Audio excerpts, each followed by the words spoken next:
Hey everyone, welcome back to the channel. In today's video, we're going to check out how to unfreeze your Bluevine debit card. In the case that you've frozen your Bluevine debit card before, now we're going to check out how to unfreeze it. So let's get into it. The first step is to open the Bluevine mobile app and log into your account using your credentials.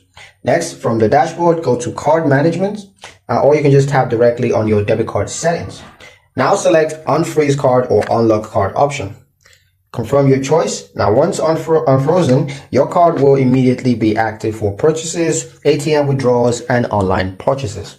Test the card with a small transactions or balance inquiry at an ATM just to ensure that it's working properly. Now, if you still notice issues, you want to contact Bluevine support for troubleshooting, or you can just request a new card if yours is damaged. And that's pretty much it for the video, guys. Hope you liked it. Hope you found the information here useful enough. If you did, like, share, and subscribe for more helpful tutorials. Thank you guys for watching, and I'll see you in the next one.